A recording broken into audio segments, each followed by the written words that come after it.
अगर आपका किसी एक तबका फ़िक्र से ताल्लुक़ है, आप किसी एक तरह के पॉलिटिकल व्यूज़ रखते हैं, तो आप अपनी मार्केट को भी उस हिसाब से असेस करना शुरू करते हैं और ये एक बेसिक गलती है जो कि लोग करते हैं। लोग आज भी यूबीएल का स्टॉक ख़रीदते हैं एट लाइक 290। जब ये 100 रुपये का था, उस वक्त मैंने कितने लोगों को कहा कि भाई ये तुम लोग इतना हाई डिविडेंड पेइंग कंपनी है, इसे स्टेबल बैंक, एक अच्छा बैंक है, वेल मैनेज्ड है, तुम उसमें डिपॉजिट रखने को तैयार हो लेकिन तुम उसका शेयर नहीं लेते। मुझे अभी भी सबसे अच्छी इन्वेस्टमेंट जितनी के मुमकिन है वो पाकिस्तान में ही लगती है, स्पेशली स्टॉक्स में। ऑयल तो मुझे अंडर प्रेशर लगता है, ये थोड़ी सी जो भी चल रही है मिडल ईस्ट में, अगर ये सबसाइड कर गई तो बहुत तेज़ी से ऑयल नीचे आएगा, तो पाकिस्तान के लिए तो अच्छा है। मैंने अभी तक पाकिस्तान में पिछले काफ़ी अरसे से कोई मार्केट ऐसी नहीं देखी जो कि सस्टेनेबली चली हो और उसमें सीमेंट्स ना चले। उन्हीं लोगों को आप दोबारा से बर्डन कर देते हैं जिन लोगों को से जो लोग एग्जिस्टिंग टैक्स पेयर्स हैं। अगर ये काम गवर्नमेंट ने दोबारा किया तो इसका ब्लोबैक भी आएगा और लोग टैक्स नहीं देंगे। अभी भी आप देखें, बैंक्स अपनी बुक से नीचे ही ट्रेड हो रहे हैं, बुक वैल्यू तो बैंक्स की बड़ी हाई है। मेरा ख्याल है सबसे पाकिस्तान का जो निगलेक्टेड सेक्टर है वो एग्रीकल्चर ही है, और ये बहुत बदकिस्मती है कि ये मुल्क बेसिकली एग्रीकल्चर पे बेस करता था अपनी इकोनॉमी, और वही सेक्टर सबसे ज़्यादा इग्नोर्ड है। Finqalab basically is a multi asset platform जहाँ किसी की भी कोई भी फाइनेंशियल नीड है वो पूरी हो।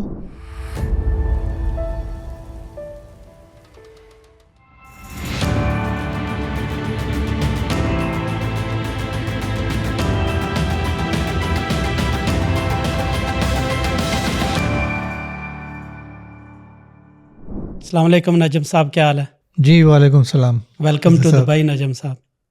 जी बहुत शुक्रिया मुझे इनवाइट करने के लिए। नजम साहब, आप अपना इंट्रोडक्शन करवा दें अबाउट कैपिटल मार्केट्स, क्या पढ़ा आपने, क्या काम किया और किस तरह आप कैपिटल मार्केट्स में आ गए? जी मैं प्रोफेशनली तो चार्टर्ड अकाउंटेंट हूँ यूके से, और अपना करियर का आगाज़ मैंने पाकिस्तान में एज ए CFO ही किया था विद एन इन्वेस्टमेंट बैंक। लेकिन फिर मुझे एक अपॉर्चुनिटी मिली 1995 में सेंट्रल डिपॉजिटरी कंपनी का CEO बनने की। तो I was the first CEO of the central depository company 95 में ज्वाइन की। फिर उसको मैंने पूरा सिस्टम हमने पूरी टीम के साथ मिलकर इम्प्लीमेंट किया। तकरीबन 7 साल रहा वहाँ, और उसके बाद फिर मैं छोड़ के ब्रीफली थोड़ा सा मैं SECP के साथ रहा। वहाँ पे भी सिक्योरिटीज़ मार्केट डिवीज़न हेड किया, फिर non banking finance companies division head किया।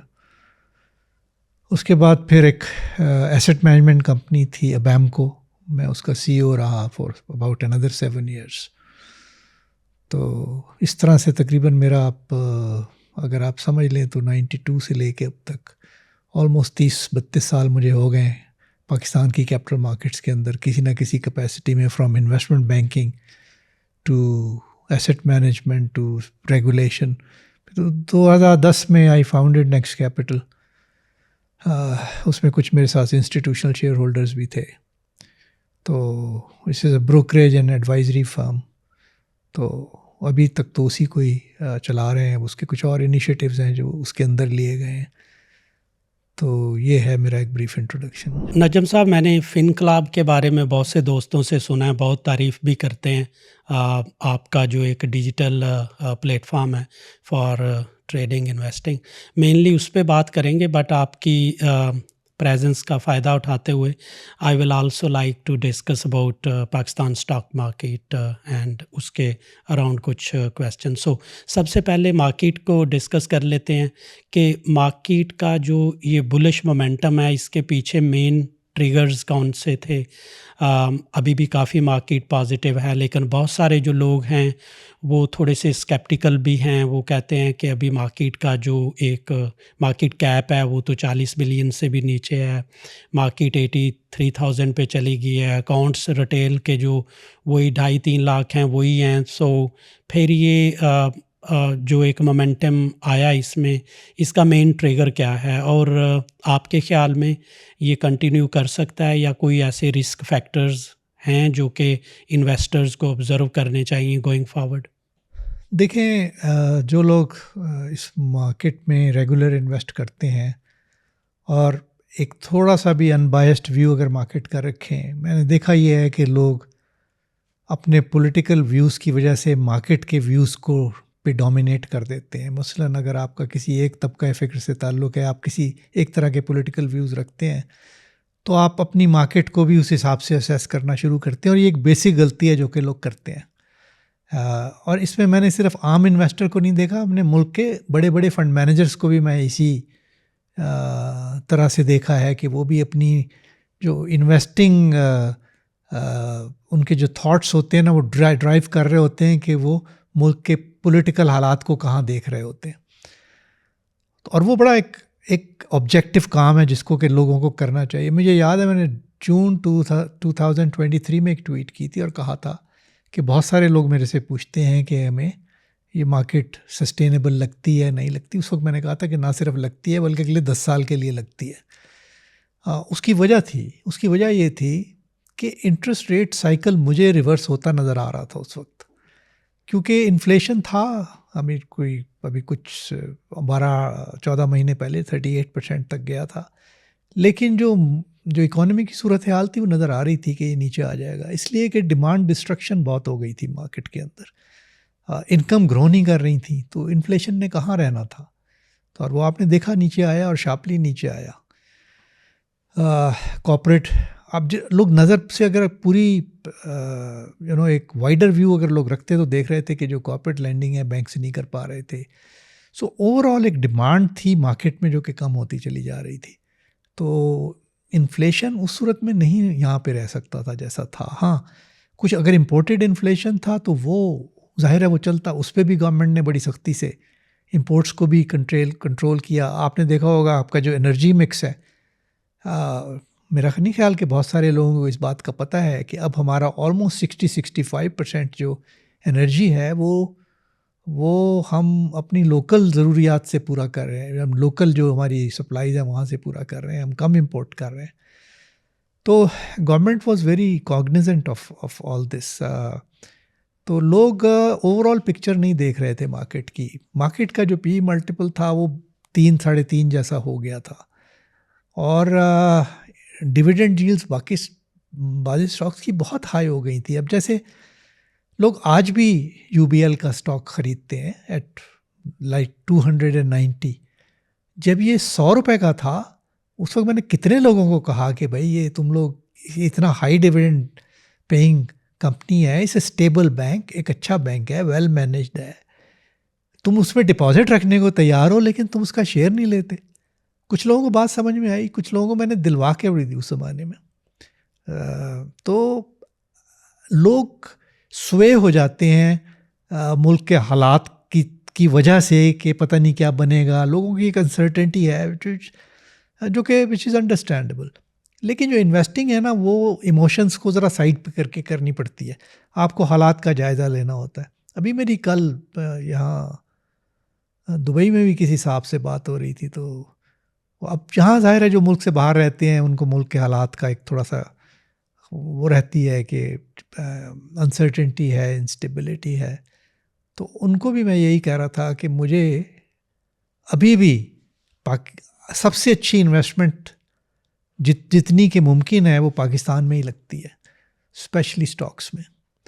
तो लेकिन उसमें जाहिर है एक वैल्यू ड्रिवन इन्वेस्टिंग स्ट्रेटजी होनी चाहिए, थोड़ी सी medium to long term strategy होनी चाहिए, फिर जाकर पैसा बनता है। तो अभी आपको कोई रिस्क फैक्टर नज़र आ रहे हैं जो कि हमें कॉन्शियस रहना चाहिए? देखें, अभी हालात फ्लूइड हैं, स्पेशली पॉलिटिकल, तो वो एक मार्केट में वॉलेटिलिटी तो भी चलेगी, क्योंकि शॉर्ट टर्म जो मार्केट की मूवमेंट्स होती हैं वो तो शॉर्ट टर्म जो इवेंट्स है वही ड्राइव कर रहे होते हैं। तो लेकिन जो लॉन्ग टर्म है उसमें तो पाकिस्तान मुझे तो एक बहुत पॉजिटिव मार्केट नज़र आता है। मुझे लगता है पाकिस्तान में एक मेजर जो इशू क्रिएट हुआ वो 2017 के बाद था, जबकि फॉरेनर स्टार्टेड लीविंग पाकिस्तान। और वो इस वजह से नहीं कि मुल्क के पॉलिटिकल हालात ख़राब हो गए थे, वो अपनी जगह है वो मामला, लेकिन फॉरेनर्स किसी ऐसे मुल्क में इन्वेस्ट नहीं करते जहाँ करेंसी स्टेबल ना हो। तो जब उन्होंने देखा कि यहाँ करंट अकाउंट के प्रॉब्लम शुरू हो गए हैं, करेंसी डिवैल्यू हो गई है, दे स्टार्टेड एग्जिटिंग। अब आपकी करेंसी बहुत अरसे से स्टेबल है और आगे भी स्टेबल ही नज़र आ रही है क्योंकि करंट अकाउंट गवर्नमेंट ने कंट्रोल किया हुआ है, इंपोर्ट्स पे कंट्रोल किया हुआ है, एक्सपोर्ट्स थोड़ी सी बहुत ज़्यादा तो नहीं बढ़ रही बट स्टिल एक हेल्दी ट्रेंड है, आपकी रेमिटेंसेस ग्रो कर गई हैं। तो आपका जब तक करंट अकाउंट वेल मैनेज्ड रहेगा आपकी करेंसी स्टेबल रहेगी, और यही चीज़ है जो कि फॉरेनर्स को दोबारा से कन्विंस करेगी कि वो मार्केट में आए।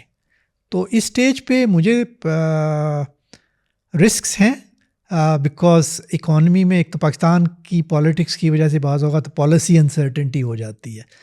तो फ़र्ज़ करें अगर आजकल एक बड़ी टाइट आपकी गवर्नमेंट ने एक फिजिकल एंड मॉनेटरी स्टांस रखा हुआ है, इस चीज़ के बावजूद कि आपका इन्फ्लेशन बहुत नीचे है, ऑलमोस्ट 6-6.5% है, अभी तक इंटरेस्ट रेट 17.5% पर है जो आपका पॉलिसी रेट है। तो यही वजह है कि गवर्नमेंट थोड़ी सी कॉशियस है कि ऐसा ना हो कि इन्फ्लेशन फिर से सर्ज करे और हम पहले से कहीं ज़्यादा इंटरेस्ट रेट कट ना कर दें। मैं नजम साहब टेक्निकली देखता हूँ मार्केट को, टेक्निकल एनालिसिस करता हूँ। तो जब मार्केट 40 पे थी तो मेरा एक टारगेट था 65 के पास का, वो अचीव हुआ। फिर दूसरा 85 का टारगेट दिया था। That time even I could not believe कि यहाँ तक जाएगी मार्केट। आपको भी कुछ लोग छेड़ते रहते थे कि नजम साहब ने 60,000 का टारगेट दिया हुआ है, मार्केट तो वहाँ नहीं जा रही। तो अभी कोई है आपके माइंड में कि ईयर एंड पे आपका क्या टारगेट है या लेवल है, या अगले साल के एंड तक कोई ऐसा हो? मुझे नहीं याद कि मैंने कभी किसी इंडेक्स का टारगेट दिया हो, क्योंकि मैं इंडेक्स पे बिलीव नहीं करता। इंडेक्स तो एक नंबर है जो कि एक तरीके से कैलकुलेट होता है। आई थिंक जितने भी लोग इन्वेस्ट करते हैं जो अच्छे इन्वेस्टर्स हैं वो कभी भी इंडेक्स को नहीं देखते, वो एक पर्टिकुलर स्टॉक को, उसकी वैल्यू को देखते हैं, वो किस प्राइस पे ट्रेड हो रहा है, उसमें किस किस्म की ग्रोथ, अर्निंग्स ग्रोथ एक्सपेक्टेड है, किस किस्म की मैनेजमेंट है, वो इस हिसाब से फैसले करते हैं। तो मैं जब ये लोगों को इंडेक्स की प्रेडिक्शन करते हुए देखता हूँ तो उससे एक आम आदमी को तो चीज़ें समझ में आती हैं, पर एक अच्छे इन्वेस्टर को उससे कोई फ़र्क नहीं पड़ता। तो मैं ये समझता हूँ कि पाकिस्तान का जो पी मल्टीपल है वो बहुत लो है अभी, और उसकी वजह है, ऐसा नहीं है कि गलत है प्राइस्ड है वो, इसलिए कि मुल्क एक बहुत ही अनस्टेबल हालात से गुजरा है जिसमें कि एक बहुत ही अनप्रडिक्टेबल इकोनॉमिक एनवायरनमेंट एग्जिस्ट करती थी, वो अब जाके कहीं स्टेबल हुई है। लेकिन अभी भी बहुत बड़े चैलेंजेस हैं, अभी आपके रेवेन्यू के बहुत बड़े चैलेंजेस हैं, आपके पास इन्फ्लेशन और का जो बेस आपका बढ़ गया है उसके हिसाब से अभी तक लोगों की इनकम नहीं बढ़ी, तो लोगों को एक बहुत ही प्रेशर फील हो रहा है अपनी इनकम का। तो वो अभी चैलेंज है ग्रोथ का, जिस इकोनॉमिक ग्रोथ का बहुत बड़ा चैलेंज है। उसके अलावा इस मुल्क में जो एक मसला रहा है हमेशा से वो है फिस्कल डेफिसिट का, जिसमें कि गवर्नमेंट जो है वो अपने खर्चे चलाने के लिए बोरो करती है। अगर आप डेवलपमेंट के लिए बोरो कर रहे हो मुल्क में तो फिर तो चलें ठीक है, लेकिन अगर आप अपना घर के आम खर्चे चलाने के लिए बोरो कर रहे हैं तो वो तो एक ऐसी स्ट्रैटेजी है जो कि आगे चल के फेल ही होगी। अभी जो मिडल ईस्ट में एक जियोपॉलिटिकल सिचुएशन है, ये किस तरह आप देखते हैं पाकिस्तान को इकोनॉमिकली, या पाकिस्तान की जो कैपिटल मार्केट्स हैं इनको किस तरह इम्पैक्ट कर सकता है ये? मुझे नहीं नज़र आ रहा कि ऑयल जो है वो कोई बहुत बड़ा मेजर शॉक क्रिएट करेगा इस वक्त। ये जो मिडल ईस्ट की सूरत हाल है, ज़ाहिर है मैं तो इसको प्रेडिक्ट करना तो मुश्किल है। अभी तक जिस तरह से ऑयल मार्केट्स हैं वो तो ये शो नहीं कर रही हैं। अभी मैं नसीम तालिब की ट्वीट देख रहा था 2 दिन पहले तक, अभी तक कोई ऐसी नर्वसनेस नहीं है। ठीक है, यहाँ से $70 हुआ था, फिर बढ़ के 78 हो गया है, लेकिन मुझे कोई ऐसी नर्वसनेस परसिस्टेंट बेसिस पे नज़र नहीं आ रही। उसकी वजह यह है कि दुनिया की जो बड़ी इकॉनमीज़ हैं ना वो अभी भी अंडर प्रेशर हैं, वहाँ पे अभी भी ग्रोथ, इकोनॉमिक ग्रोथ जो है ना रिवाइव नहीं कर पाई, जिसमें चाइना भी है। इंडिया की भी ग्रोथ कोई इतनी बड़ी नहीं है अभी तक कि वो ऑयल की डिमांड को इम्पैक्ट करे। तो ऑयल तो अभी मुझे अंडर प्रेशर ही नज़र आ रहा है, बल्कि मुझे लगता ये है कि जैसे जैसे प्राइस नीचे आई है, जो इन्होंने ऑयल कट्स किए थे इनको वापस लाने पड़ेंगे ये, क्योंकि वरना इनके रेवेन्यू बहुत बुरी तरह से सफ़र करेंगे। सो ऑयल तो मुझे अंडर प्रेशर लगता है। ये थोड़ी सी जो भी चल रही है मिडल ईस्ट में, अगर ये सबसाइड कर गई तो बहुत तेज़ी से ऑयल नीचे आएगा, तो पाकिस्तान के लिए तो अच्छा है। दूसरा पाकिस्तान में आपको बताऊं एक चीज़ जिस पे गवर्नमेंट ने अब जाके फोकस किया है, अभी इतनी लाइमलाइट में नहीं है, वो यही है कि अब मार्केट पाकिस्तान के अंदर जो ऑयल एंड गैस एक्सप्लोरेशन थी ना, बहुत अरसे से रुक गई थी। तो मैं तो खुद एक पाकिस्तान की जो सबसे बड़ी ऑयल कंपनी है प्राइवेट सेक्टर में, उसके बोर्ड पे भी रहा हूँ, पाकिस्तान ऑयल फील्ड्स। तो मैं 2000 आई थिंक 8-9 तक उनके बोर्ड पे था। तो उस ज़माने में भी मैंने नोट किया था कि एक्सप्लोरेशन नहीं हो पा रही, उसके बहुत सारे डिफरेंट रीजंस थे। लेकिन बाकी जो गवर्नमेंट्स आई उन्होंने बिल्कुल ही इसको इग्नोर किया। अब जाके दोबारा से ये इस पे गवर्नमेंट ने काम शुरू किया है।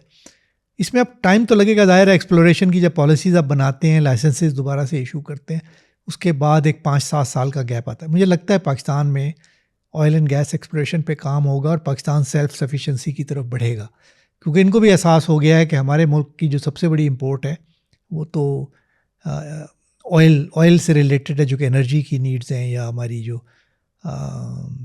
लोकल व्हीकल्स की वजह से इंपोर्ट करना पड़ता है। अभी आपने बात की इंटरेस्ट रेट की, तो आप कहाँ पे इसको देखते हैं, ये इस एंड तक, इस साल के मेरा एंड अपना तक ख्याल या है कि अगले दिसंबर साल के तक एंड 15% तो आ जाएगा, शायद साल? इससे भी नीचे आ जाए, क्योंकि रूम तो नज़र आ रहा है। मेरी अभी सर कंसर्न ये है कि inflation mostly has come down because of the low base, जो हाई बेस इफ़ेक्ट था, जो हाई बेस था पिछले साल का। अब वो रिवर्स होगा जाके अप्रैल मई में, 2025 में रिवर्स हो जाएगा। आप देखेंगे फिर इन्फ्लेशन फिर स्पाइक करेगा। तो इन्फ्लेशन 10 ऑलमोस्ट डबल डिजिट्स के आसपास ही रहेगा अगले 12 से 18 महीने। तो इसलिए जो इंटरेस्ट रेट्स हैं वो यहीं 12% या इस रेंज के अंदर, यानी 10-12% इस रेंज में रहेंगे। 10 से 13 तक तो हमारा पीवट है, इस पे ही ऑलमोस्ट रहते इसमें हैं रहे average। इतना अभी 12 से 18 महीने यहीं लगते हैं। अभी कुछ लोग पीकेआर के एक्सचेंज रेट की भी बात कर रहे थे, मेरे भी कुछ दोस्त हैं, वो कह रहे थे कि अभी पाकिस्तान में इन्वेस्ट नहीं करना, पैसे नहीं भेजने, क्योंकि अभी कुछ लोगों को थोड़ा सा फियर है कि करेंसी को जिस तरह मैनेज किया हुआ है, थोड़ा सा कंट्रोल किया हुआ है, सो ये थोड़ा सा मे बी शूट अप कर सकती है। कुछ लोग एक साइड तो कह रही है 250 पे आ जाएगा, कुछ कहते हैं 300 पे चला जाएगा। सो एक इसमें भी थोड़ा सा है फियर लोगों का। आपके ख्याल में इस ईयर एंड तक कहाँ पे इसको देख सकते हैं आप, या अगले साल? करेंसी तो मुझे बिल्कुल स्टेबल नज़र आ रही है। उसकी वजह मैंने आपको बताई, तो करंट अकाउंट आपका बिल्कुल वेल मैनेज्ड है इस वक्त।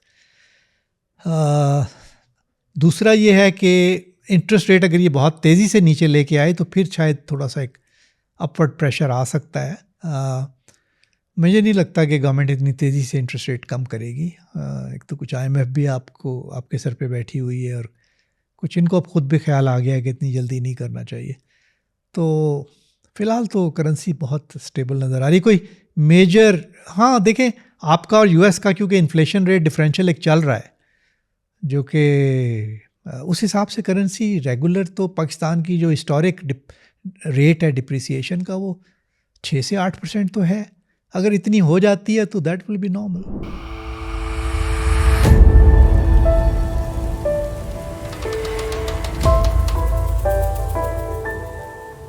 अच्छा, जो अभी आपने पाकिस्तान के मैक्रो इकोनॉमिक्स के बारे में बात की है, अगर इंटरेस्ट रेट्स नीचे आते हैं, करेंसी स्टेबल रहती है और इन्फ्लेशन भी स्टेबल ही रहती है, सो आपके ख्याल में कौन से सेक्टर्स हैं या कुछ कंपनीज़ हैं जो कि अच्छी बेनिफिशरीज हो सकती हैं इन मैक्रो इकोनॉमिक्स की? इस मौके पे जो सिक्लिकल इंडस्ट्रीज़ हैं ना, वो लगता है कि दे विल परफॉर्म वेल, जिसमें सीमेंट्स मेरा ख्याल है।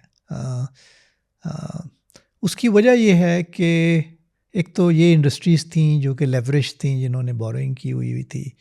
दूसरी ये थी कि इनकी जो डिमांड है वो बहुत गिर गई थी। तो अगर इनके पास, दूसरी इनकी एक अच्छी जो चीज़ है वो ये कि इनके पास प्राइसिंग पावर है। मसलन ये अपनी प्राइसिंग जिस तरह से भी मैनेज करते हैं उसको गिरने नहीं देते। तो इन्होंने अपनी एक certain level of profitability maintain की हुई है। अगर इनकी डिमांड पिक कर गई और इनकी बोरोइंग कॉस्ट कम हो गई तो ज़ाहिर है this will be a major spinner. एक बात मैं आपको और बताऊं कि मैंने अभी तक पाकिस्तान में पिछले काफ़ी अरसे से कोई मार्केट ऐसी नहीं देखी जो कि सस्टेनेबली चली हो और उसमें सीमेंट्स ना चले हों। Cement is a major industry जो कि जितने भी बुल रन्स आए हैं उसमें ये हमेशा एक इनका इफ़ेक्टिव रोल रहा है इन स्टॉक्स का। तो वहाँ मुझे वैल्यू नज़र आती है, बट वहाँ पे भी देखना चाहिए कौन सा सीमेंट कौन सा नहीं। उसके अलावा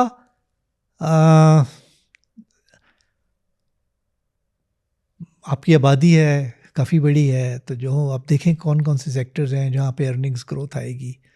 बैंकिंग सेक्टर जो है अभी अंडर प्रेशर रहेगा कुछ अर्से, बिकॉज ऑब्वियसली बैंकों ने एंटिसिपेट नहीं किया था कि उनके जो नेट इंटरेस्ट मार्जिन हैं वो गिरने शुरू हो जाएंगे तेज़ी से, जो कि मुझे नज़र आ रहा है आगे चल के कि होंगे। तो उन्होंने लैंडिंग भी कम की हुई है।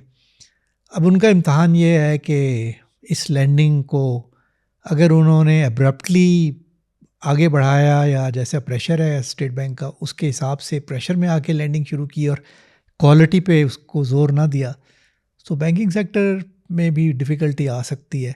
तो अभी मुझे लगता है कि Islamic banks are better position right now within the banking industry, जो ट्रेडिशनल बैंक्स हैं उनकी निस्बत। कोई टैक्सेशन हो सकती है? कुछ लोगों को ये भी है कि शायद कोई जो एक रेवेन्यू का गैप है उसको फिल करने के लिए मज़ीद टैक्सेस लग जाएं, ऐसा कोई आपको लगता है हो सकता है? हो तो सकता है, क्योंकि गवर्नमेंट ने जो बहुत अपना टारगेट सेट किया हुआ है रेवेन्यूज़ का वो बहुत एम्बिशियस है। तो अब गवर्नमेंट जो है वो देख तो रही है कि किन किन एरियाज से लिया जाए। मैं तो पिछला जो बजट आया था मैं बहुत क्रिटिकल था उस बजट पे, और मैंने बहुत तनकीद भी की थी ट्विटर पे कि ये अच्छा बजट नहीं है, क्योंकि उन्हीं लोगों को आप दोबारा से बर्डन कर देती हैं जिन लोगों को से जो लोग एग्जिस्टिंग टैक्स पेयर्स हैं। अगर ये काम गवर्नमेंट ने दोबारा किया तो इसका ब्लो बैक भी आएगा और लोग टैक्स नहीं देंगे। ये गवर्नमेंट की गलतफहमी है कि वो टैक्स रेट बढ़ा देगी या बिजली के रेट बढ़ा देगी तो लोग बिजली के बिल पे करना शुरू, फिर लोग चोरी करना शुरू कर देते हैं, फिर टैक्स के ज़रिए निकाल लेंगे लोग कि ना दो गवर्नमेंट को टैक्स। तो एक हद तक ही लोग बर्दाश्त करते हैं चीज़ों को। तो गवर्नमेंट को अगर टैक्स बढ़ाने हैं तो टैक्स नेट को बढ़ाना चाहिए। जो लोग टैक्स नहीं देते इस मुल्क में उनसे लें, बजाय इसके कि उन्हीं को बर्डन करना शुरू कर दें जो अभी इस वक्त टैक्स दे रहे हैं। तो ये गवर्नमेंट का टैक्स के साइड पे बहुत बड़ा चैलेंज है। लेकिन फिर मैं आपको इसमें एक सिलसिले में बात कहूँ, लोग टैक्स भी दे दें अगर लोगों को ये पता चले कि गवर्नमेंट भी अपनी बेल्ट टाइटनिंग कर रही है। गवर्नमेंट अपने खर्चे तो कम करती नहीं है, वहाँ पे अभी भी देखें इस बजट में भी सारे एक्सपेंडिचर्स बढ़े हुए हैं। तो उस सूरत में जो टैक्स पेयर है वो कहता है कि मैं क्यों टैक्स, मैंने जाके टैक्स क्या इन्हीं गवर्नमेंट के एक्सपेंसेस के लिए देना है कि ये ना अपनी कोई रिस्ट्रक्चरिंग करते हैं, ना अपनी गवर्नमेंट को के साइज़ को कट करते हैं, ना अपने वेस्टफुल स्पेंडिंग को कम करते हैं। हमें कह देते हैं कि आके अपना आप टैक्स बढ़ा दें क्योंकि हमें रेवेन्यू शॉर्टफॉल आ रहा है। कुछ ऑप्टिक्स का भी ख्याल नहीं रखते कि जिस तरह बाहर के विज़िट होते हैं, बहुत सारे लोग होते हैं लग्जरी होटल्स में, फिर ये गाड़ियों वगैरह की कुछ डिटेल चल रही थी, लैंड क्रूज़र्स वगैरह, तो जो आम लोग हैं उनको ये ऑप्टिक्स भी शायद थोड़ा सा नेगेटिवली अफेक्ट करते हैं। और ये मैं ये कहूँगा ये ऑप्टिक्स नहीं है, ये रियल इश्यूज़ हैं, ये एक एटीट्यूड शो करते हैं। अगर कोई भी गवर्नमेंट इन चीज़ों के अंदर इंडल्ज करती है तो लोग उसको अच्छा नहीं समझते, और गवर्नमेंट को इन चीज़ों से बिल्कुल परहेज़ करना चाहिए, क्योंकि फिर आपकी मॉरल अथॉरिटी नहीं रह जाती। अब किस मुंह से कहेंगे कि लोगों को कि आप टैक्स दें जबकि आप खुद उस हिसाब से बिहेव नहीं करते या एज ए रोल मॉडल आप एग्जिस्ट नहीं करते उस तरह से। तो ये तो रहेगा, ये लोगों की शिकायत बिल्कुल ठीक है। पावर सेक्टर में कुछ बातें हो रही हैं, शायद आईपीपीज़ के कॉन्ट्रैक्ट्स कैंसिल हो रहे हैं, उसमें जैसे हबको वगैरह के अच्छी कंपनीज़ हैं उनको भी जो उनकी शेयर प्राइस है काफ़ी उस पर प्रेशर पड़ा है। तो आपके कोई इन्फॉर्मेशन है कि अभी पावर सेक्टर में क्या हो रहा है, कोई रिफॉर्म्स या ये जो आईपीपीज़ का इशू है इस पे थोड़ी सी डिटेल दे दें हमें। देखिए ये एक बड़ा मुश्किल सा टॉपिक है, इस पे बहुत सारे लोग अगेन उसी तरह से, अगर आप पॉलिटिकल डिवाइड की किस साइड पे खड़े हुए हैं तो आप इस इशू को उसी तरह से देखते हैं। कुछ लोग कहेंगे कि पीएमएलएन के ज़माने में उन्होंने गलत कॉन्ट्रैक्ट साइन किए, इतनी कैपेसिटी लगा दी।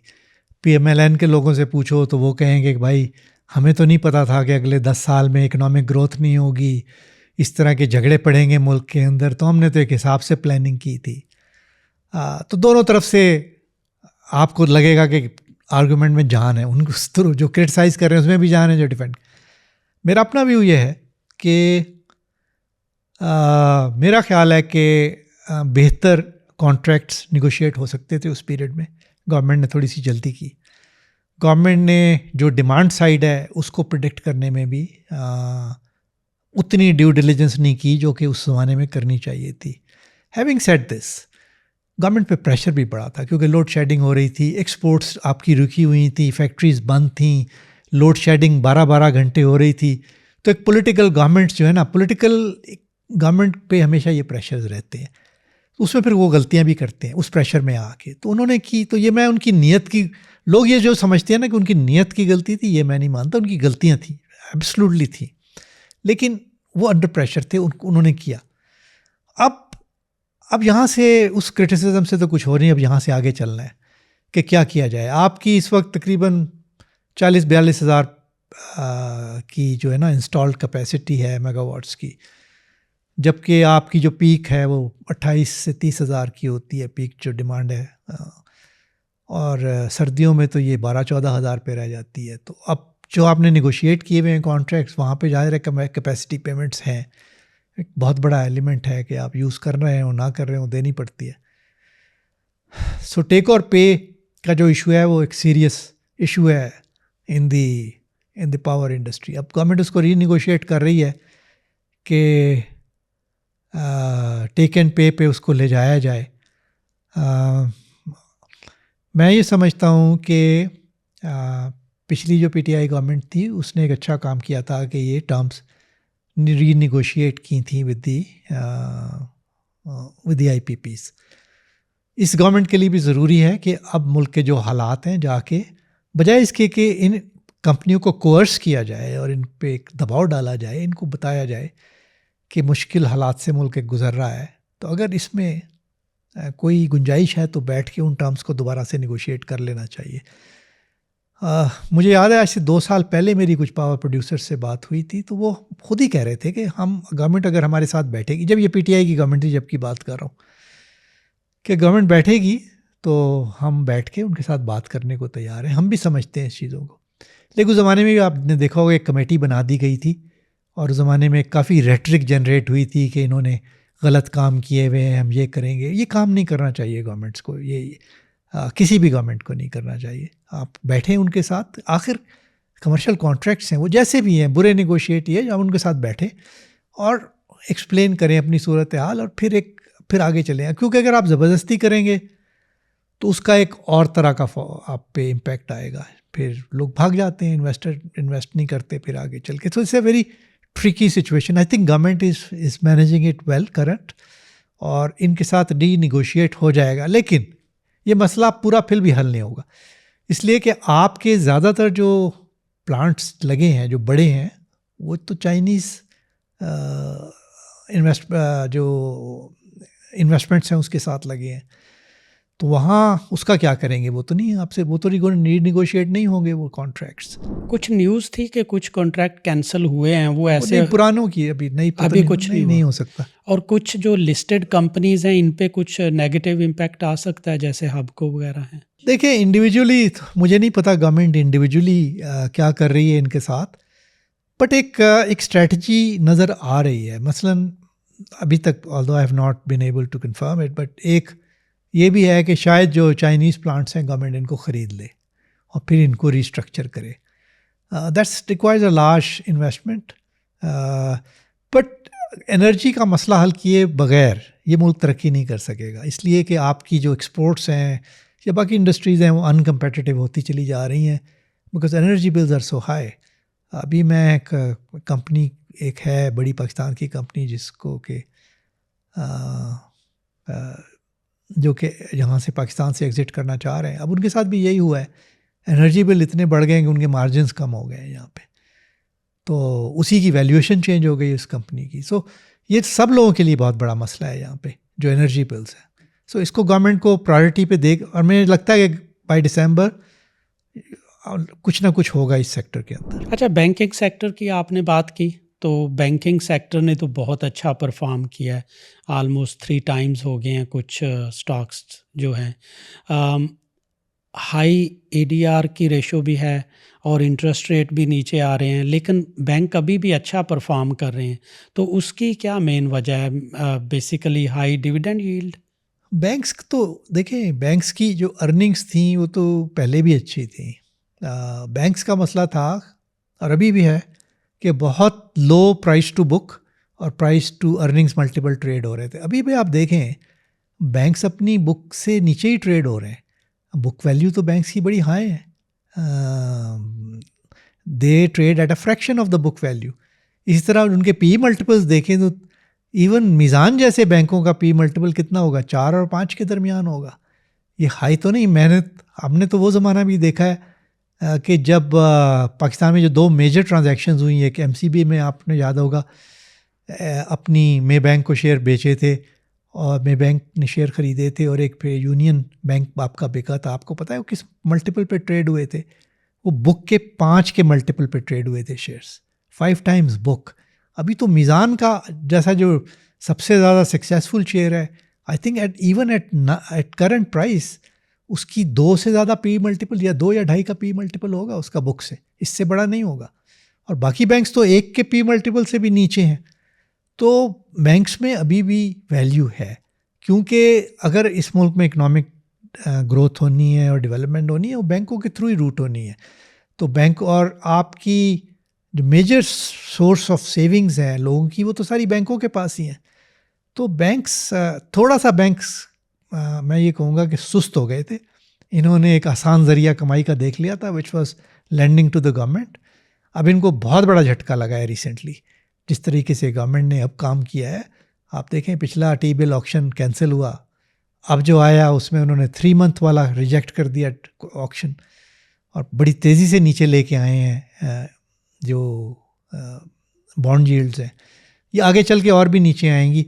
तो बैंकों को अब इस मुल्क में देखना पड़ेगा कि वो जो अब तक ट्रेडिशनल बैंकिंग करते रहे, जिसमें वो सिर्फ लैंडिंग जो है वो गवर्नमेंट को करते थे, तो अब इनको अपने आप को डाइवर्सिफाई करना होगा कि किस तरीके से ज़रा एक थोड़ा सा मेहनत करके जो पैसा बनाने की आदत थी वो इनकी चली गई थी, सब सारी बैंकिंग सेक्टर की। सब ने गवर्नमेंट को लैंड करना था और वहीं से पैसे बनाने थे, तो और सब उसी तरह से काम कर रहे थे। तो अब जैसे जैसे गवर्नमेंट का फिस्कल डेफिसिट नीचे आएगा और थोड़ा सा बॉन्ड यील्ड्स गिरेंगी, तो फिर इनको ज़ाहिर है भागना दौड़ना पड़ेगा। आपने यूबीएल को मेंशन किया था अभी, तो UBL has been my favourite bank. I call it king of banks. उसकी प्राइस एप्रिसिएशन की वजह से, डिविडेंड की जो उसकी अच्छी एक यील्ड है। उसके अलावा बहुत सारे लोग मीज़ान बैंक को पाकिस्तान में पसंद करते हैं, कुछ लोग फैसल बैंक। तो आपके ख्याल में इस तरह के अभी आने वाले सिनेरियो में कौन से अभी भी अच्छी पोजीशन में है? लोगों को ये देखना चाहिए कि जब जो बैंक डिविडेंड दे रहा है वो अपनी कितने % अर्निंग्स डिस्ट्रीब्यूट कर रहा है। यूबीएल ऑलमोस्ट 100% अर्निंग डिस्ट्रीब्यूट करता है अपनी, जो उसकी होती है 10-11 रुपए की अर्निंग क्वार्टर की, वो डिस्ट्रीब्यूट कर देता है। ऑलमोस्ट 100% डिस्ट्रीब्यूट कर रहा है। बहुत सारे ऐसे बैंक्स हैं जो अपनी पूरी अर्निंग डिस्ट्रीब्यूट नहीं कर रहे। एग्जाम्पल के तौर पे कह रहा हूँ, जैसे बैंक लबीब है या बैंक इस्लामी है या कुछ और, जैसे कुछ और बैंक्स हैं, फैसल है। तो लोगों को ये देखना चाहिए कि कितना फ़र्क है डिविडेंड्स में और अर्निंग्स में। तो इसका मतलब है कि अगर कोई बैंक अपनी अर्निंग्स को 100% डिस्ट्रीब्यूट नहीं कर रहा, तो उसके डिविडेंड बढ़ने की एबिलिटी बहुत एग्जिस्ट करती है। तो अगर फ्यूचर में उनकी डिविडेंड की रेशो अगर बढ़ गई, तो वहाँ से कितना डिविडेंड आएगा। तो सिर्फ करंट डिविडेंड को नहीं देखना चाहिए, ये देखना चाहिए कि डिविडेंड देने का पोटेंशियल कितना है उस बैंक का। तो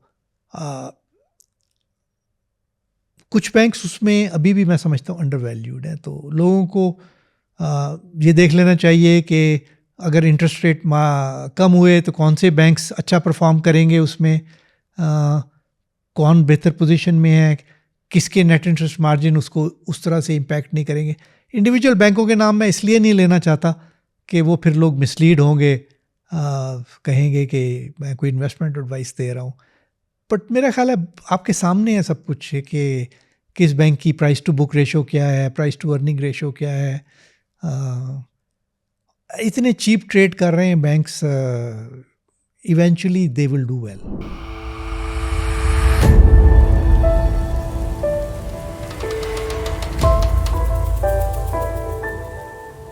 एग्री सेक्टर जो था ये SIFC के एजेंडा पे काफ़ी ऊपर था, लेकिन अगर आप किसी भी फार्मर से बात करें पाकिस्तान में तो दे फील क्रश्ड रिसेंटली। मैं भी फार्मर ही बैकग्राउंड है मेरा भी। सो आप इसकी क्या वजह है, वाई फार्मर्स फील क्रश्ड, और इस सेक्टर में कुछ सिग्निफिकेंट हो नहीं सका? गंदम वगैरह है वो बाय नहीं की गवर्नमेंट ने। अभी मैं आज ही कोई वीडियो देख रहा था कि लोगों को कहा जा रहा है कि वो बेच भी नहीं सकते हाई रेट पे। अगर आप कह रहे हैं कि ओपन मार्केट में गंदम जो है वो बिके, सो फिर आप उसको कंट्रोल भी कर रहे हैं, तो what's your overall view about agri sector? मेरा ख्याल है सबसे पाकिस्तान का जो निगलेक्टेड सेक्टर है ना, एग्रीकल्चर ही है।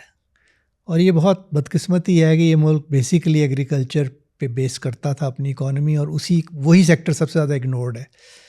मैं इसमें समझता हूँ कि इसमें जो कसूर है वो हमारी सारी सियासी जमातों का है। कुछ काफ़ी अरसे से ये हो गया है कि तीनों जो आपकी मेजर पॉलिटिकल पार्टीज़ हैं ना, उसके अंदर इतने बड़े वेस्टेड इंटरेस्ट बैठे हुए हैं कि वो अपनी पॉलिसी को ड्राइव करते हैं कि उस मुल्क में क्या काश्त होनी चाहिए। अब आप देखें इस मुल्क में कॉटन की वो जो है कल्टीवेशन वो कम से कम होती चली जा रही है। एक ज़माने में मुझे याद है 12 से 14 मिलियन बेल्स हो जाती थी आपकी कॉटन की। अब क्या था, अभी जो लोएस्ट आई है 6 मिलियन तक आ गई थी। इस साल शायद जो भी गुजरा है 8-8.5 मिलियन पे है। उसकी वजह यह है कि आपने जो कल्टीवेटेड एरिया था वो कम कर दिया। अब क्या उसकी जगह क्या ले रहा है, उसकी जगह शुगर केन ले रहा है। अब शुगर बैरन जो है ना आपकी तीनों जमातों में बैठे हुए हैं। कोई सी भी पार्टी आ जाए उनको आप हिला नहीं सकते। तो क्या शुगर केन एक अच्छी प्रोडक्शन है? मैं समझता हूँ कि कहीं बेहतर और क्रॉप्स हो सकती हैं जिनकी वैल्यू पाकिस्तान के लिए ज़्यादा है। लेकिन वो इसलिए पॉलिसीज़ वो ड्राइव नहीं करेंगी कि आपकी पॉलिटिकल पार्टीज़ वहाँ पे बैठी हुई हैं, वो होने नहीं देंगी उसको। तो ये जो हमारी एग्रीकल्चर पॉलिसी है उसको बैठ के कभी देखना पड़ेगा कि उसको वो लोग ड्राइव ना करें जो उसके मेजर बेनिफिशरीज़ हों। और ये नहीं होगा जब तक कि उनको आप पॉलिसी मेकिंग से आप उनको डिस्टेंस नहीं करेंगे। नजम साहब, आप काफ़ी कनेक्टेड हैं, तो अगर हम SIFC की बात करें तो बड़े ज़ोर शोर से बनी थी, आई थी, और बहुत बड़े प्लान थे। तो अगर ऑन ग्राउंड देखें तो PIA उधर ही है, कोई प्राइवेटाइजेशन नहीं हुई। स्टील मिल है, कोई प्राइवेटाइजेशन नहीं हुई। इवन के जो अमेरिका में होटल है उसकी भी बात होती थी। तो नज़र नहीं आ रहा कि कुछ अचीव कर पाए हैं। वो 100 बिलियन या पता नहीं कितना था कि इन्वेस्टमेंट्स आ जाएंगी या माइनिंग के बारे में कुछ हो जाएगा। तो अगर एक ऑर्डिनरी बंदा मेरे जैसा दूर बैठ के देखे तो कुछ नज़र नहीं आ रहा। इसके हमें नज़र नहीं आ रहा या कि कुछ डिलीवर नहीं कर पाई ये जो एक थी? देखें, एक तो अभी कुछ टाइम कम हुआ है। अभी इंस्टीट्यूशंस डेवलप होते होते थोड़ा सा टाइम लगता है। मैं समझता हूँ कि SIFC का इनिशिएटिव इस लिहाज से अच्छा है कि इस मुल्क में जो आपकी जिस तरह से एक रेड टेप और ब्यूरोक्रेसी डेवलप हो गई है उसको बाईपास करना बड़ा ज़रूरी था अगर इस मुल्क में कुछ बड़े काम होने हैं। फिर हमारी कोर्ट्स ने कुछ ऐसे फजूल किस्म के ऑर्डर्स दिए जिसमें कि बड़ी एक मेजर एम्बैरसमेंट भी हुई और उसकी एक पेनल्टी भी पाकिस्तान को पड़ी जिसमें रिकॉर्डिंग वगैरह हैं। तो अगर कोई ऐसा फोरम एग्जिस्ट करता है जहाँ से अप्रूवल के बाद चीज़ें होती हैं तो फिर जाहिर है उसको एक बेहतर प्रोटेक्शन मिलती है। मैं ये समझता हूँ SIFC में जब तक कि जो सिटिंग गवर्नमेंट है वो तवज्जो नहीं देगी ये इदारा कामयाब नहीं होगा।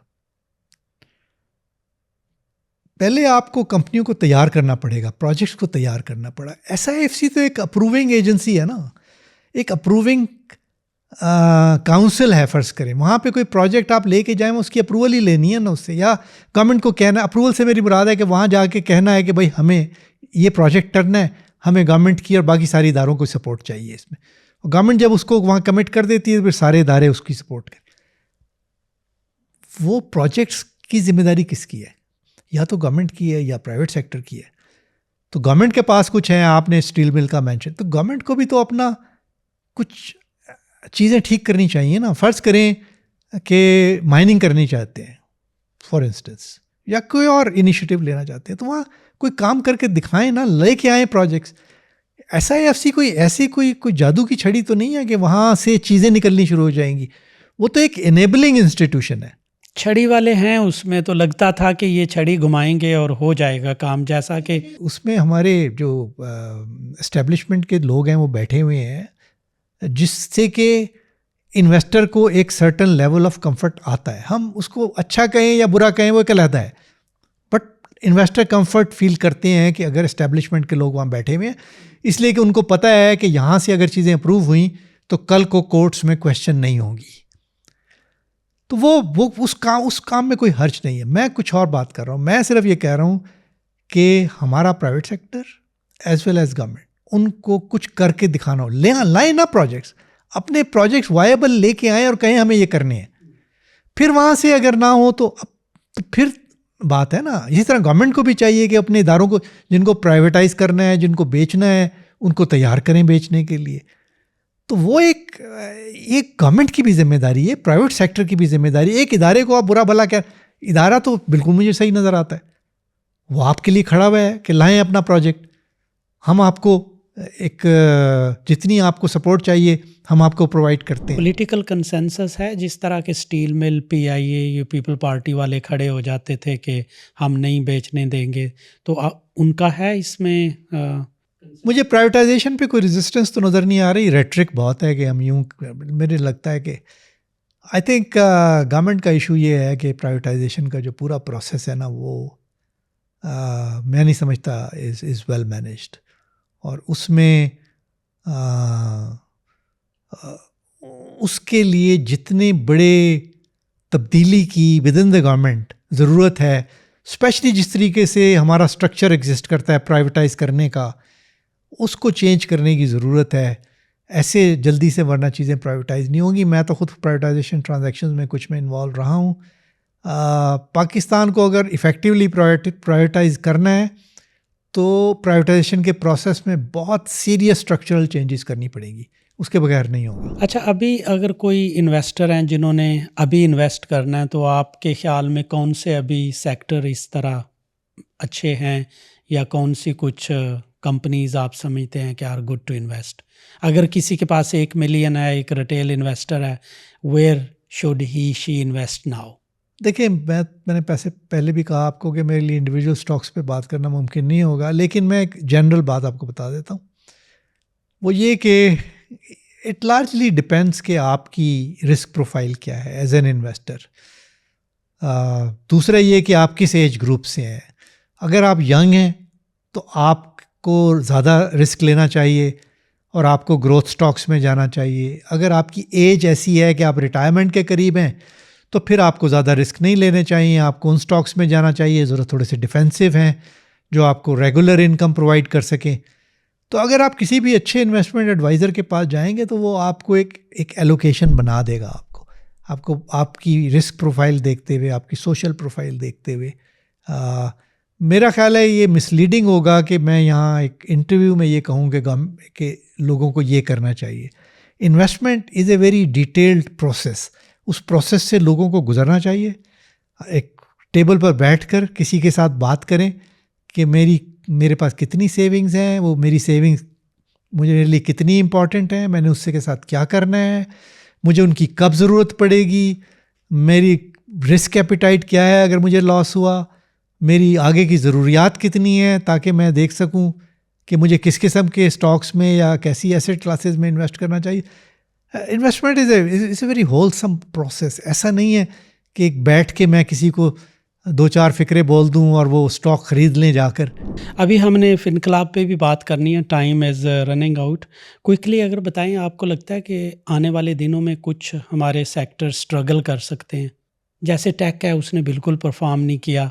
सिमट सिक्लिकल में आता है, ऑटो वगैरह, पार्ट्स वगैरह में भी, स्टील है। मैं तो समझता हूँ अब जिस तरह की एनवायरनमेंट, इकोनॉमिक एनवायरनमेंट आगे चल के एग्जिस्ट करेगी, सबको परफॉर्म करना चाहिए, क्योंकि बिजनेस के लिए जो लवाजमात होते हैं वो सारे के सारे इन प्लेस होंगे। आपकी लो इंटरेस्ट रेट एनवायरनमेंट होगी, आपकी इन्फ्लेशन भी लो होगा, थोड़ी सी इकोनॉमिक ग्रोथ भी आएगी, तो सारी इंडस्ट्रीज़ करेंगी। कुछ इंडस्ट्रीज़ ज़ाहिर है बेहतर करेंगी परफॉर्म, जिनकी की डिमांड बहुत कम हो गई थी, उनकी डिमांड जब वापस आएगी तो वो बाकी इंडस्ट्रीज़ के मुकाबले में ज़्यादा बेहतर परफॉर्म करेंगे। अच्छा, कुछ लोग पूछते हैं स्मॉल कैप्स अच्छे होते हैं या बिग कैप्स, तो इसके बारे में कुछ इससे कोई फ़र्क नहीं पड़ता। कोई फ़र्क नहीं पड़ता, अच्छी कंपनी होनी चाहिए। कंपनी अच्छी होनी चाहिए, उसकी पोटेंशियल ऑफ ग्रोथ अच्छा होना चाहिए, उसकी मैनेजमेंट अच्छी होनी चाहिए।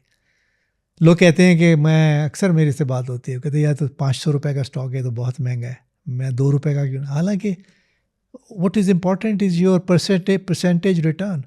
500 वाला अगर 600 रुपये का हो जाएगा तो वहाँ पे भी आपको 20% ही मिलनी है, और 1 रुपये वाला 1 रुपये 20 पैसे का हो जाएगा तो वहाँ पे भी 20%। सो ये वही है, एक मेंटल ब्लॉक है लोगों का।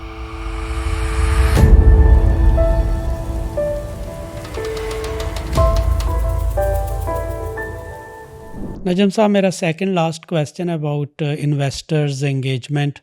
बहुत सारे लोग जो मेरे जैसे हैं वो वॉलंटरली काम कर रहे हैं, कोई कमर्शियल इंटरेस्ट नहीं है, जॉब मेरी HR है, but I try to help my fellow community investors. लेकिन अगर मैं देखूं सियालकोट में बिजनेसमैन जो हैं उन्होंने एयरलाइन बना दी, एयरपोर्ट बना दिया।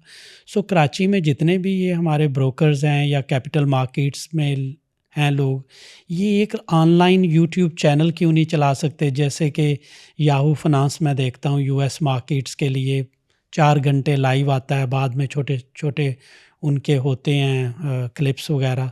सो मेरा ख्याल है कुछ कैपिटल मार्केट के जो लोग हैं उनको मिलके कुछ इस साइड में करना चाहिए। हर दफ़ा हम सुनते रहते हैं बहुत ज़्यादा 2.5 लाख अकाउंट्स हैं, 3 लाख। सो पाकिस्तान में क्या करना चाहिए? क्या इंडिया ने यूनिक किया है कि वहाँ बहुत ज़्यादा पार्टिसिपेशन है आम लोगों की कैपिटल मार्केट्स में, लेकिन पाकिस्तान में अभी भी रियल एस्टेट की तरफ ही ज़्यादा रुझान है? इसकी एक बड़ी वजह ये है कि जो आपकी इक्विटी है ना मार्केट, वो एक बहुत टर्बुलेंट पीरियड से गुजरी है पिछले 30 सालों में। आप 90s से लेके अभी तक देख लें, मुख्तलिफ स्कैंडल्स रहे हैं, मुख्तलिफ बूम एंड बस्ट साइकिल्स रहे हैं, वॉलेटिलिटी हाई रही है, लोगों ने नुकसान भी किया है। सो एक रेपुटेशन डेवलप हो गई है इक्विटी मार्केट की कि ये एक स्पेकुलेटिव मार्केट है। और यहाँ जो है ना, ये बहुत सारे लोगों से जिससे मेरी बात होती है वो कहते हैं यार ये तो कसीनो है, यहाँ तो बस या तो रातों रात बर्बाद हो जाते हो या रातों रात आप अमीर हो जाते हो। तो किसी ने इसको एज एन एसेट क्लास आज तक देखा नहीं है। This is where we have all failed, especially brokers. हमारे मुल्क में जो ब्रोकर्स हैं ना, जो बड़े ब्रोकर्स हैं, उनकी मुझे कोई दिलचस्पी नज़र नहीं आती कि वो इस बिज़नेस को ग्रो करें। वो अपने 4 आने कमा के आराम से रहना चाहते हैं। तो ये लोग तो ये काम नहीं कर पाएंगे। मुझे आई एम एब्सोल्युटली सर्टन कि जो बड़े ब्रोकर्स हैं वो ये काम नहीं करेंगे। ये जो नए जो लोग आ रहे हैं ना इंडस्ट्री के अंदर, स्पेशली ऑनलाइन पे आ रहे हैं या लोगों को इन्वेस्टमेंट एडवाइस में दे रहे हैं, ये लोग हैं जो आगे चल के अकाउंट्स को ग्रो कराएंगे। और ये एक अच्छा हेल्दी एरिया है जो कि डेवलप होने जा रहा है पाकिस्तान में, which is the tech industry on the brokerage side. हमने भी इसमें अब एक इनिशिएटिव लिया है और भी कुछ लोग ले रहे हैं। मेरा ख्याल है मुझे यहाँ से ज़्यादा उम्मीद है, जो हमारे ट्रेडिशनल ब्रोकर्स हैं ना, उनके बस की बात नहीं है ये। चलें अभी फिनक्लब की बात करते हैं। बहुत सारे दोस्त हैं वो इसको बहुत एक अच्छा इनिशिएटिव समझते हैं, जिस तरह की टेक्नोलॉजी आपने लॉन्च की है, जिस तरह की कस्टमर सर्विस है, जिस तरह का उसका फीडबैक है, that's very amazing, very positive and healthy. So आप एक्सप्लेन करें कि ये है क्या, प्रोजेक्ट क्या था और how can it help retail investors? Actually ऐसा था कि I think just after covid 2022 में जो मेरा बड़ा बेटा है, when he return to Pakistan from US, तो उसने मुझे कहा कि पाकिस्तान में जितनी भी इक्विटी ट्रेडिंग एप्स हैं ना वो अच्छी नहीं है। तो एंड वो he was not talking about just the technology में तो उसने कहा वैसे ही पुअर है, बस उन्होंने कहा जो कस्टमर एक्सपीरियंस है ना वो बहुत बुरा है। एंड ही सेड के जो इवन जो हमारी बैंकिंग एप्स है ना वो भी बहुत पुअर है। तो पाकिस्तान में गुंजाइश है, so let's work in this direction. तो then we started this whole idea of इनकलाब कि चलें पहले एक इक्विटी ट्रेडिंग ऐप बनाते हैं, एक अच्छी, उसमें टेक्नोलॉजी भी अच्छी हो, उसके फीचर्स भी ऐसे हो। मैं एक फ़ीचर जो मैं बहुत ज़्यादा बात करता हूँ, मसलन अभी तक पाकिस्तान में किसी भी ऐप में ये इन ऐप फीचर नहीं है कि आप अपने पैसे ऑनलाइन ट्रांसफ़र कर दें बैंक से और वहीं से निकाल लें। अभी भी आप जितने भी बड़े ब्रोकर्स हैं इनकी ऐप्स में आप जाएंगे ना तो आपको बैंक में डिपॉजिट करना पड़ता है, फिर उसकी आपको डिपॉजिट स्लिप जो है उसकी स्क्रीनशॉट लेके भिजवाना पड़ता है। किसी ने आज तक इन ऐप नहीं किया ये function develop. We are the first one जिन्होंने जाके इन ऐप डेवलप। चलें ये तो एक बड़ी बात है। सबसे जो छोटी बात है, आप किसी भी ऐप में चले जाएं आपको इन ऐप अकाउंट ओपनिंग का फंक्शन नहीं मिलेगा। आपको वही एक PDF आएगा, उसको भरें, फिल करके भेजें। तो मैं आप उन ब्रोकर्स की बात कर रहा हूँ जो जिनके पास 30-30, 40-40 हज़ार अकाउंट है, उन्होंने भी आज तक ये काम नहीं किया। हमने कहा कि ये गैप है और ये ब्रोकर्स नहीं करेंगे, ये गैप है, इसको फिल करना चाहिए। और जैसे ही हमने ये किया काम, मुझे फिर ख्याल आया कि ये तो this should be a multi asset platform. हमें इसमें सिर्फ इक्विटी नहीं रखनी, हमें इसमें फिक्स्ड इनकम भी रखना चाहिए जिसमें लोग आके बॉन्ड्स वगैरह भी खरीद सकें। हम इसमें कमोडिटीज़ भी रखें, इसमें इंश्योरेंस डिस्ट्रीब्यूशन भी हो, इसमें म्यूचुअल फंड डिस्ट्रीब्यूशन भी हो, इसके अंदर डिजिटल लैंडिंग भी हो, इसके अंदर वॉलेट भी हो। तो we will make it a diversified multi asset platform. That's the whole idea of Inqilab. It will take time, मुझे कुछ अरसा लग जाएगा इसमें, बट जो मेन थीम है वो मैं आपको बता दूं, वो टेक्नोलॉजी नहीं है। टेक्नोलॉजी तो एक एनेबलर है सिर्फ, ठीक है, वो तो कोई भी काम कर सकता है। जिस चीज़ पे मैं प्राइड लेना चाहूँगा, जिस चीज़ को फोकस ऑफ माय डेवलपमेंट है इसमें, वो है अ कस्टमर सेंट्रिक अप्रोच। ये मैंने अपनी टीम को बताया हुआ है कि तुम्हें सिर्फ और सिर्फ कस्टमर पे फोकस करना है। कैसे करना है? अगर वो आपकी इक्विटी ट्रेडिंग ऐप यूज़ करने आया है तो सिर्फ ये काफ़ी नहीं है कि वो तारीफ़ करके चला जाए कि ये बड़ी अच्छी ऐप है या यूज़र फ्रेंडली है। आप पूरा इकोसिस्टम बनाओ कि वो वहाँ से उस प्लेटफॉर्म पे आया है तो पैसे बना कर जाए अपने, उसको इन्वेस्टमेंट एडवाइस भी मिले वहाँ से, ताकि वो अपने जो इन्वेस्ट कर रहा है उसमें उसको बेनिफिट हो। तो आप पूरा एक सिस्टम, इकोसिस्टम डेवलप करें वहाँ पे कि सिर्फ ऐप ना हो, उसके अराउंड जो कुछ है, जो कस्टमर सपोर्ट है, चाहे उसका किसी किस्म का मसला हो, चाहे उसको ट्रेडिंग में कोई डिफ़िकल्टी आ रही हो, उसको इन्वेस्टमेंट एडवाइस चाहिए, जो उसका मसला है आप हल करें और इसको अपना फोकस ऑफ अटेंशन बनाएं। इसीलिए जितने भी लोग हैं उसकी ऑनबोर्डिंग की तारीफ़ करते हैं, उसकी कस्टमर सपोर्ट। मैं ख़ुद देखता हूँ कि कस्टमर सपोर्ट कितनी हेल्पफुल है। This is where my entire focus is. तो हम उसके अलावा कंटेंट डेवलपमेंट है। हम अपना जो यूट्यूब वाला है, अभी उतना हम उस पर फोकस नहीं कर पाए, कुछ हमारे रिसोर्सेज की भी कमी है इस वक्त, जिसको मैं इस वक्त देख रहा हूँ। आप देखिएगा एक मेजर प्रेजेंस होगी फिनकलाब की इन्वेस्टर अवेयरनेस पे, क्योंकि ये काम तो वैसे भी करना चाहिए कि लोगों को आप ट्रेन करें। मैंने आपको थोड़ी देर पहले आपको जैसे मैं बता रहा था कि we will train the trainers. हम लोगों को ट्रेन करेंगे कि लोग जाएं और जाकर आगे लोगों को इन्वेस्टमेंट एडवाइस करें। ये हमारा काम है, क्योंकि हम डिजिटली करना चाहते हैं। हम नहीं चाहते कि कोई फिज़िकल प्रेजेंस हो, क्योंकि वो उसकी कॉस्ट बहुत ज़्यादा है फिर। तो Finqalab basically is a multi asset platform जहाँ किसी की भी कोई भी फाइनेंशियल नीड है वो पूरी हो, और वहाँ से ना सिर्फ ये कि लोग एक अच्छी टेक्नोलॉजी के थ्रू बेनिफिट करें, बल्कि उनकी जो कस्टमर सेटिस्फेक्शन है ना वो 100% हो, कस्टमर सेंट्रिक हो। उनको अगर उनको पैसे बनाने हैं आके इन्वेस्टमेंट से, तो we will help them make money. तो ये है पूरी उसकी approach. Thank you very much Najam साहब, बहुत बहुत शुक्रिया, आपने टाइम दिया। बहुत शुक्रिया जी बुलाने का।